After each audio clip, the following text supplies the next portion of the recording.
পিঠা তৈরি করার জন্য আমি এখানে কিছু লাচ্চা সেমাই নিয়েছি। সেমাইগুলো একটু হাত দিয়ে একটু ভেঙে নিচ্ছি। এগুলোকে খুব ভালোভাবে হাত দিয়ে ভেঙে নিয়েছি।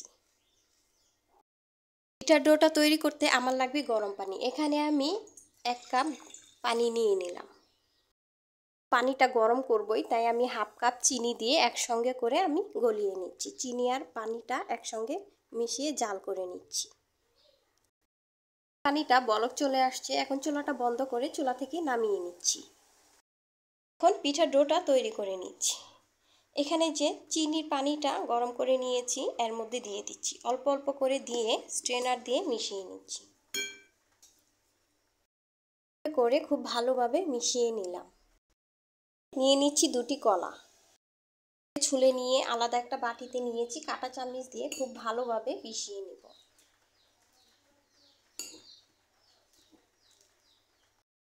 দুটোকে খুব ভালোভাবে কাঁটা চামচ দিয়ে পেস্ট করে নিয়েছি যাতে গোটা গোটা না থাকে। এর মধ্যে দিয়ে দিচ্ছি কলার পেস্টটা, দিচ্ছি 1/2 কাপ ময়দা,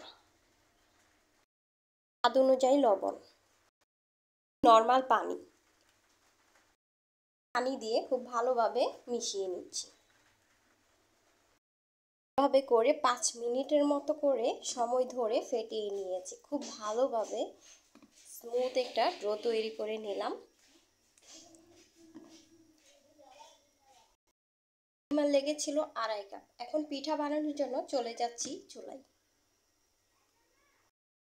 কিছু তেল নিয়ে গরম করে নিয়েছি। তেলটা এখন গরম হয়ে গিয়েছে। এখন অল্প অল্প করে এখানে দিয়ে দিচ্ছি। কয়েকটা একসঙ্গে করে পিঠাগুলো ভেজে নিচ্ছি। এই সাইডটা হয়ে আসছে, উল্টিয়ে দিচ্ছি। পিঠা হয়ে গিয়েছে, চুলা থেকে নামিয়ে নিচ্ছি। এভাবে বাকি পিঠাগুলো ভেজে নেব। পিঠা বানিয়ে নিলাম, আর কত বেশি লোভনীয় লাগছে তাই না দেখতে। আর বৃষ্টির দিনে এই পিঠাটা তো অসম্ভব জমে যাবে খেতে, আর ছোট বড় সকলেই খুবই পছন্দ করবে। সকালে বিকালে এই নাস্তাটা অনেক বেশি যায়। যাই হোক, আশা করছি আজকের রেসিপি অনেক বেশি ভালো লেগেছে। আর ভালো লাগলে আমার চ্যানেলটিতে লাইক, কমেন্ট, শেয়ার আর সাবস্ক্রাইব করে দিবেন। আমার ভিডিওটা দেখার জন্য অসংখ্য ধন্যবাদ। সবাই ভালো থাকবেন, সুস্থ থাকবেন। আল্লাহ হাফেজ।